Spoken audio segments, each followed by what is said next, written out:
All right, ladies and gentlemen, this is the interview for The Last Man on Earth, episode 4. Oh man, it gets better. It gets worse. The next episode that's gonna come out next week, which apparently is gonna be a twofer. Oh, but let's get started with this. So, I'm sorry, but this is going to be a little bit biased. So, if you're a girl, you're going to be pissed off. And also, a friendly reminder this is going to be a spoiler, a massive spoiler. So, if you haven't seen it yet, definitely turn this off and come back later so we can have a nice conversation and talk about it. But, anyways, let's get started. It's like what a girl would do. The fact that two girls, one girl was like, oh my gosh, you heard? And the other girl's like, oh my gosh, and all that stuff. And oh wow, wait a minute. Oh geez, did I scroll up all the way? Yes, I did. Ah, okay, yeah, just making sure because I put Nightmare in two places. Well, anyway, so yeah, Nightmare actually. Now there's two girls. Oh my gosh, wow. Yeah, you know the whole song for the Beach Boys, two girls for every boy. But if you notice, especially with that '70s show, it can also be a nightmare along with a blessing. But ouch. His car is gone. I think that was his car. So his car is now destroyed. And at least she's considerate. That's the good news. She's considerate. The fact that, yeah. Anyways, so it's been Melissa was there 2 weeks. We don't really know the date of how long she actually was there before Carol, but oh my gosh, she was there before Carol. So that means that he could have actually ended up with freaking Melissa, and Carol would have been the second girl. Oh, ouch. I guess I'll have to do another video about my scenario of it because, yeah, I'm gonna just make sure I don't drone on. Let's continue on. So, you have Carol safeguarding Phil because now she has to protect her stuff. She has to protect her quote unquote property, her husband now, because since there's another girl, she could actually try to steal him away. So now she has to make sure that she makes him as gross and unconsiderable as possible. So that's what she does. And she is making sure, and oh my gosh, she just keeps on going. And then she starts airing out the secrets. The fact of, yeah, so Melissa's welcome to his home. Of course, Carol's with them just to make sure. And she's like, oh my gosh, is that Water Lily's painting? And Phil's like, yeah. And then Carol's like, oh, but he stole it though. He stole it. And Melissa, at least she gets it because she believes the same thing as Phil. It's not stealing. No one's here anymore. So it's not considered stealing anymore. Yeah, no one's here. But Carol continues on, and yeah, then she says something that kind of Omi from Shaolin Showdown would have said if he actually was a girl and he actually was. Yeah, whatever. But anyways, so instead of saying holding her breath, she said holding her breasts. Because apparently her logic is that if she held her breath, she would die, but it was a figure of speech. But either way, she takes it literally. So it's kind of like, what? Alright, so yes, Carol continues on wrecking his charm. And she also mentions the toilet pool. But she continues on with, there is lots of other stuff she makes sure she knows. So just before she tries to think, I'm going to try to steal him away, she makes sure that she nails him so he is stuck with her forever and ever and ever. But anyways, Phil is so trying to trade on up though. And in comes the awkward hug. The fact that Carol and Melissa hug each other, and Phil comes in to make it so that Melissa is in between their hugs. Oh man, I do have to admit that was kind of awkward. That was really awkward. So we get to cut to Carol, who actually cooked, but yeah, she proves that she can't cook worth a darn. My gosh, raisins put crushed in chips to make it have the. Oh my gosh, it's just horrible. I said, Melissa, that's just sad for you, man. That's sad for you. You have to eat that. She actually had to be nice and be like, I would like to try it, even though we all know she didn't want to try it. Again, oh my gosh, Carol, I wish. Yeah, I have to write in this stuff fast, so sorry for some of the things but yeah, definitely would it's a good idea to watch if you want to understand why I'm saying oh my gosh and everything. But anyways, Phil is so dressed up. Wow, he's shaved and he's clothed as if he was just like the man before the 4 months or 11 months or 9 months later. Let's see. I think it was June on his birthday. No, it was before that. But I kind of lost count on when he was actually still decent instead of this wreck. So apparently Melissa loved the beard. Ouch. And Carol starts continuing, making sure she stops his appeal, saying how he looks like Quentin Tarantino, and they both together said he looks like Katie Lang, whoever that is. Or some Katie. Might have misheard, but anyways, yeah. So anyways, yeah, the nightmare continues. The girls are still hanging out, and then Melissa, oh yeah, this is a dinner. And her name is Melissa Shard. She finally tells us her name, and she has her story. She actually was a real estate agent, and it was kind of funny. She actually had a Volkswagen Bug, and yeah, she told us everything. She told us a lot of the stuff where she was in college and all that. And of course, Carol, she had to say, "I'm from a Catholic university. Our mascot was St. Patrick's." I'm like, oh yeah.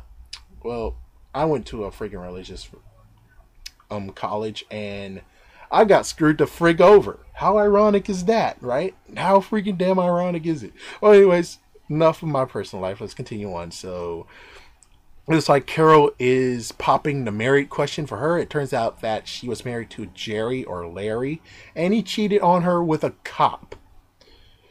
I'm going to say it was a girl cop. We really hope so. Of course, everyone is going to be like, dude, what the... I'm sorry, but I'm just saying, I would rather have that awesome idea of a girl cop just straight up pulled him over and said, "You're under arrest." And he's like, "Oh yeah?" Then he pulls her in there, and then there ain't nothing wrong. To get out of his ticket, and then they continued on. But hey, I'm just saying that to be funny. But anyway, so Phil is covering himself because he was like, "Oh man, I'm gonna make sure I be the man that is good for my wife." Because she was like, she needs a man who's a homemaker and all that stuff. But anyways, I could tell Melissa was a bit freaked out because she was like, "Yeah, I need to go." And then as soon as those two were alone, repopulation station. Ugh, my gosh, man. So Carol basically made sure that she told him, "Hey, I won't cheat on you." So it's like, I'm sorry to be a total sexist or something, or anti-feminist, but I'm just saying, girls basically push the whole idea. They're not going to say it, but they push the idea that I'm not going to do it, so you definitely not going to do it. Or you definitely shouldn't think about it. Yeah, so making sure they add on the guilt so you don't actually do it. So Carol is being weird, and she's talking about diarrhea talk, the fact of, well, yeah, she's just making sure that if he has to talk about his diarrhea, she would love to hear it, and vice versa. She want him to want to hear her diarrhea problems, which I'm like, ugh. Ooh. Anyways, Carol asked if he was attracted to Melissa, and he did the smart thing. He said no. So there's another dream, and I know it had to be a dream. I don't know. I think they're doing a good job with the dream. It's just that I can just tell it from a mile away. But anyways, the dream turned into a nightmare, which is funny. This is the second time where Carol turns out to be the horrible wake-up call. Yeah. Or the horrible fact of Carol. It's like, for instance, he fainted or something and had that hot girl on him, and then we woke up and it was freaking Carol with a pistol aimed at him. Next up was the whole, he gets married to Carol, but realization is that everyone's still alive, so it's like, oh damn. And then this third one is when Melissa came to his room and said, "Hey, I want to show you something, follow me." And then as soon as they go to the bathroom, she turns to Carol and say, "Hey, that's a massive D." It was like, oh my gosh, that's horrible. Well, anyways, so yeah, Phil, who was lifting weights, and I have to say that's not much weights. Melissa came over anyways. So he gave Melissa a beetle, which was very nice of him. Of course, I get it. Carol is basically pissed off and she's yelling like a nut. And she's like, oh, well, you bought her a car. I'm like, wait, didn't you just say that was stealing? So wouldn't you say she was stealing a car, not buying it? Okay. And Carol is pissed off still about the door. She talks about the door like 2 times. Yeah, she wants the door to be broken in. Then, of course, I figured that she was basically making it a ironic thing. The fact that it's broken, should try to fix it and not throw it away. And talking to Death about their marriage and crap, which, yeah, she had to even tell him about. Oh, yes, the door is a. I forgot the word. She most likely would so tell me, oh, the word is dot dot dot. And I'm like, oh, jeez. But, anyways, let's continue on. Let's see. Phil is so she's trying to impress Melissa with the whole having to get tools and fix the door, and she was like, yeah, make sure you wear a shirt. And then you had Melissa and Carol hang time. Who would have thought that this actually saved Phil? But anyways, Carol drew pictures, drew photos of the marriage and stuff, all the things that she sees and crap, I think. And Melissa asked about the house separation, why they don't live in the same house. And of course, well, yeah. And Carol confesses on why they married because, well, she wants to be repopulated and she wants to repopulate the earth and she didn't want to have bastard children. So, yeah. Melissa went to different coffee shops. Yeah, before she came there, she spent maybe 2 years or less than that actually going to each coffee shop and trying to be normal, having a coffee named with her name on it and reading old magazines and stuff, trying to be normal. That's kind of sad, but technically I would love to have done it too. Anyways, so Melissa is most likely know a thing or two about the door and stuff because, come on, she was a real estate agent. Chances are she knew like a little bit of stuff. So Phil sucks at fixing the door. Yeah, I mean, seriously, I could tell you I don't know about door stuff, but I seriously know how to think smart and actually be like, how to fix the door. So Melissa invites them both, and she got a generator with beer in her refrigerator. And Phil basically just invites himself and didn't even tell freaking Carol she invited him. But anyways, so she liked Carol, but was unclear on him. He had a weird energy. But thanks to Carol, she saved him. Yeah, she saved him and she didn't even know it. I was kind of like, well, didn't you want to make sure she get repelled by him? But she saved him. Yeah, she didn't want him to be attractive to her, but she wanted him to at least seem like a decent guy. Well, anyway, so yeah, they're drinking. Yeah, lovely scenery. Oh my gosh, she has a lovely setup on her balcony, or I don't know. I don't know what to call that. Well, anyways, then temptation calls. If you saw the previous trailer or preview, you know that she says, "Oh my gosh, I'm so horny" and all this stuff. Oh, the funny part is that she said she'll give off her right arm to get laid by a man. Wow. Yeah, so Phil was basically going to do something. He was going to go for a divorce. Oh yeah, there's two things before that. Dang, she's shoving the idea of Phil, and then Melissa wants to get laid, okay? And then he wants to get divorced. That's what he's going to try to do, is divorce her so he can get with freaking Melissa. Hey, I have no regret on that one. That's a smart idea. That's a very smart idea. Well, anyways, so let me just tell you, his freaking door design sucked. It freaking sucked. And good lord, she made a door ornament and now luring him in for the guilt. So now she has locked down, so he's not going to go back to her and make out with her and have sexy lovey time.